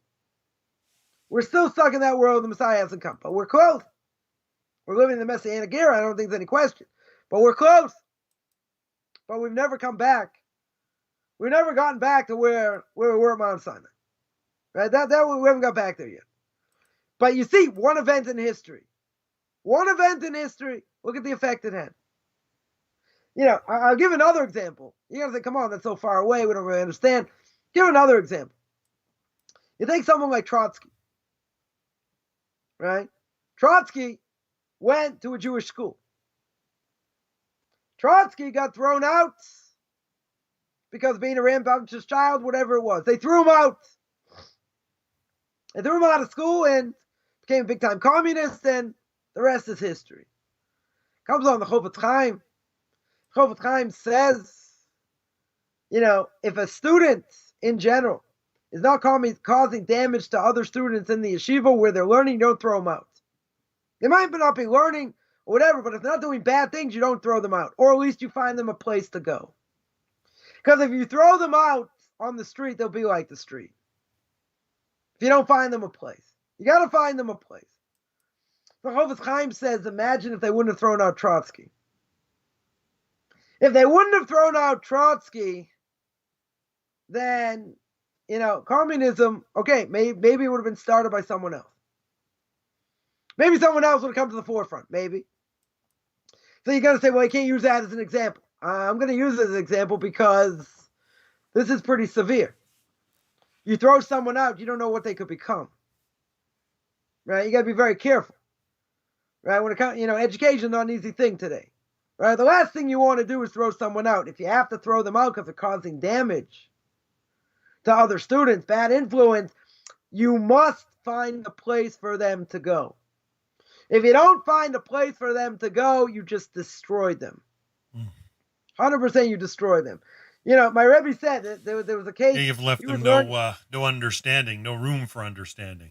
Right. There was a my Rebbe tells a story that by Reb Moshe Schneider's yeshiva, known as Schneider's in London during the war, there was a sailor that somehow ended up in the yeshiva, that was Jewish, didn't even know the Aleph Beis. Didn't even know the Aleph Beis. So they had to ascertain if he was really Jewish. They ascertained he was really Jewish. They couldn't throw him out. It wasn't a yeshiva for him. It wasn't like a beginner type yeshiva. But he had people, teach him how to say Shema Yisrael. He wore tefillin. They couldn't throw him out. He mimicked rather than learned, right? Yeah, they couldn't throw him out because they didn't have nowhere to put him. But it wasn't that type of yeshiva for him to learn it. So my Rebbe said, clear, you got to be careful here. Someone who's not causing damage per se, better they stay in yeshiva than throw them out in the street. But if you do have to do it, before you do it, you find them another place. Because if you don't find them another place, they're going to think they're the biggest losers in the world. And then they're going to blame Judaism for it. And who knows? Rabbi, I appreciate the ethic you're sharing here. In like manner, like as you were talking earlier about sometimes life struggles and trying to make things work. If one prays to Hashem for an answer to why things aren't going correct, He's faithful and He'll give some scenario, will He not? I mean, just like you say, they would find another school. I mean, Hashem's not just going to leave somebody hanging in the wind and never bless them for any of their efforts, no matter how much they you're try. Right, but sometimes they feel like they don't fit in, and then they turn to drugs. And there is a phenomenon today by, unfortunately, Orthodox kids that have committed suicide, right? Because they didn't fit in, or I think the majority case they've been abused, also been sexually abused, but they turned to drugs, and then a number of them either overdosed or committed suicide, and not fitting in, certainly in the Orthodox world, is a big problem, right? It's a major issue. But if you don't fit in, you really sort of get spit out. and you're considered second class, you're considered other things, and whether it's right or wrong, this is a system that we have. I'm not saying it's foolproof, by any stretch, but kids can get destroyed. They can get destroyed by the system. I told somebody many years ago, someone who was big in Jewish education here in Israel, and I said at the time there weren't so many schools dealing with kids that didn't exactly fit in or had other, struggling with other issues. And I said, you know what the answer here is? And, in certain places in America, it's not any different. When a person's a child, they have this game where you have, we have like blocks, different shapes. You got a triangle, you got a circle, you got a square, and you got different things to put them in. So now what do? You have an oval shaped thing, you try and put it in a square. Well, it doesn't fit, right? It doesn't fit. So what does the kid try and do? Smash it. They'll smash it trying to get it in. It doesn't work. Right? Obviously it doesn't work. And here, if you don't fit a certain mode, so before they had these other type of schools, what do? They smashed them. They destroyed them. Right? Totally destroyed them. That's not the way. Totally not the way. But now, thank God here and abroad, they have a lot of schools for kids like this. That don't necessarily fit in, mainstream or whatever. Right? Person has to find the place they fit in. King Solomon says, Hanoch nar alpi darko. You have to educate the child according to darko, his will, his way. Doesn't say darki. Doesn't say my way. In other words, let's say I want to send my son the most prestigious yeshiva, but he's not holding by it. But I want to push him, I get him in. What happens? He gets destroyed. It's not the place where he should go, right? So I wanted to send him there. It makes me look good, right? It's all about prestige. But at the same time, you killed him. You 100% killed him. By killing him, you didn't benefit anyone. So it's not about your ego, right? It's not about what you want. And there are times, we'll talk about kids for a second. There are times a kid will say, I feel this, or I feel that. But you're going to say, well, you shouldn't feel that way because that's not really the case. And you're doing so many things to help them in so many different ways, and they're not feeling it. They're not getting it. So you can take it one of two ways. You can say, well, I'm not going to change. This is what I'm doing. And, they're getting what they need. But the alternative is you're going to have to change something here. Because if they're telling you they're not getting it, then for whatever reason, they're not getting the message. They're not getting the proper message. And if they're not getting the proper message, you want to have a relationship, you better change the way you would do things in different ways. Or you better make sure they feel that that they feel what they need to feel. Because if a child says, oh, you don't love me, you never do this, you never do that. I said, what are you talking about? I took you out doing this, took you out doing that. I did all these other things, but they're not feeling it. In between husband and wife. A wife can say, you never speak to me. What do you mean? We sit down and talk all the time. Says, no, but you don't hear what I'm saying. Right? Yeah, we speak, but, you're not really there. Sometimes, women are very different than men. Women like to talk, and they may talk about issues of certain things. And the man feels, okay, I have the answer. I'm going to give the answer. This is the answer. They're not looking for an answer. They're just looking to vent. They don't want an answer, right? Took me a long time to realize this. They're not interested in an answer. They are, they want to vent. They want you to listen. They want you to empathize, but they're not looking for a solution. They want some reaction too. Sometimes they do not want you to give an answer. It wasn't a yes or no Don't solve the problem. question. Yeah. They're not interested in solving the problem. Now, guys are very interested. Okay, this happened, so let's tackle it this way. Solve the problem. They're not there. They're not holding there. Then they just want to vent. They want you to listen, right? It's all about conversation. So they want you to be all in. So yeah, you can say, well, didn't we do this together? It's not the same thing, right? You might think you're the greatest talker in the world, and you have all these conversations, but when you break it down, what are those conversations about? 90% of the time, your kids. Business fact things. How are we going to pay this bill? How are we going to take care of this? But that doesn't mean, you're talking to each other. And sometimes the person will go out, let's say, with their spouse, and the spouse says, okay, we're not going to talk about money.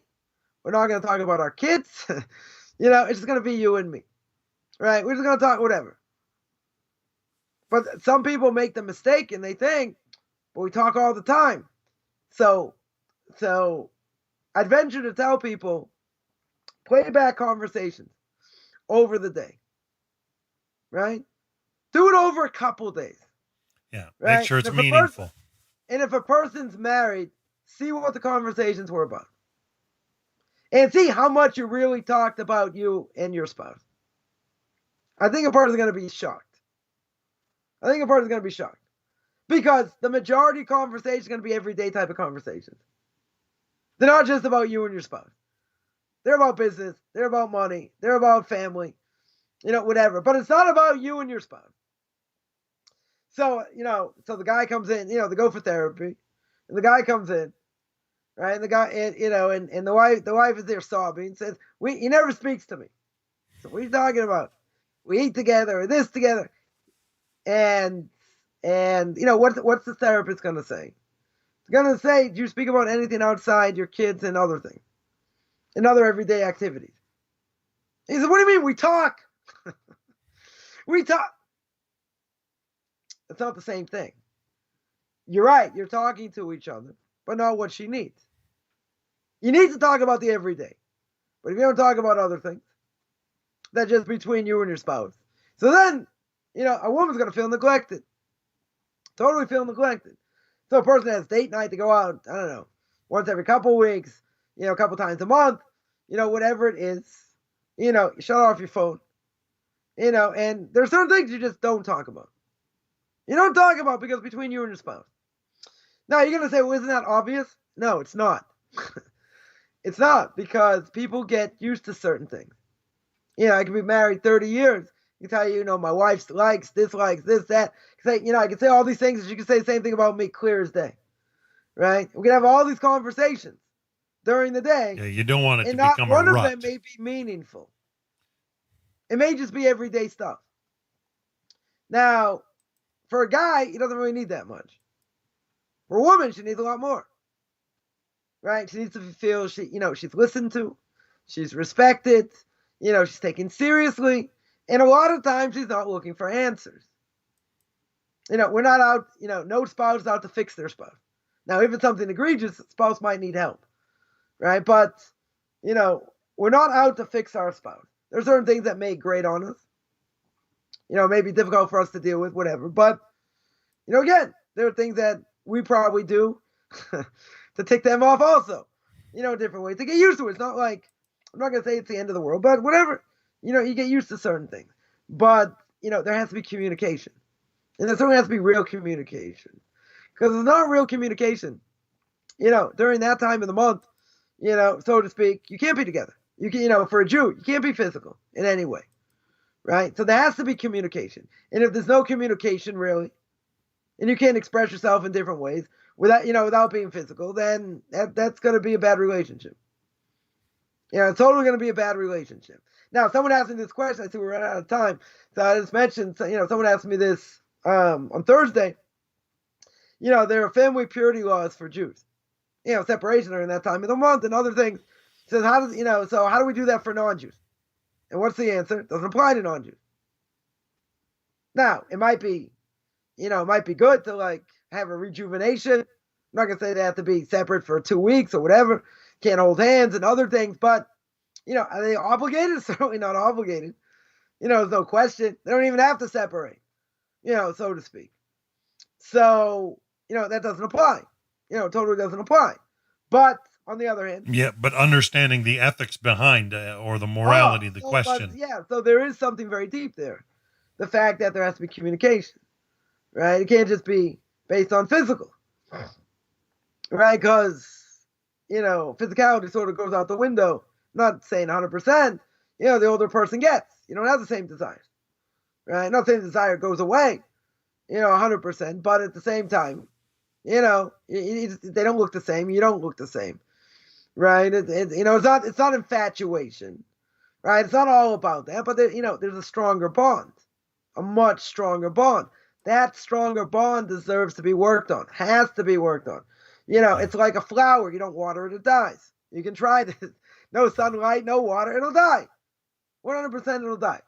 But, we have to realize that, men and women are different. And, there are different ways to approach it. So I guess that aspect of the mission, the more possession, the more worry, I guess we're pretty much done with that. And actually next week we might get to, we'll start with the more wives, the more witchcraft. I think that's what we're going to get to next week. All right. So we've got a part 7. Part 7 of chapter 2, Mishna 8. Next week will be part 7. So Hashem willing, we're on for the same time. Your schedule, I know you've been so busy. I caught a lot of your broadcasts this week. You've got plenty going on out there. We know you're busy. So Hashem willing, we're on for the same time. Yeah, same time. Sounds good. Excellent. Okay, I better log out. Folks, you have a wonderful, wonderful week. Thanks again, Rabbi Coffman, for sharing the beauty of Torah with us. Don't forget, tomorrow, Noahide Nations, we're doing the Noahide laws, 2:30 Eastern time, 9:30 Israel time. We're going to start actually going through how we derive the Noahide laws through the Torah. So something you don't want to miss. And if you do miss it, all you have to do is make an account over there, and you can see all the previous classes. And the classes are free, so it's going to be for about an hour, give or take. So that'll be tomorrow, 2:30 Eastern time, 9:30 Israel time. At Noahide Nations .com. You can make sure you register, and you can get the links to those classes where Rabbi Coffman will be sharing more. So, folks, have a wonderful, wonderful week.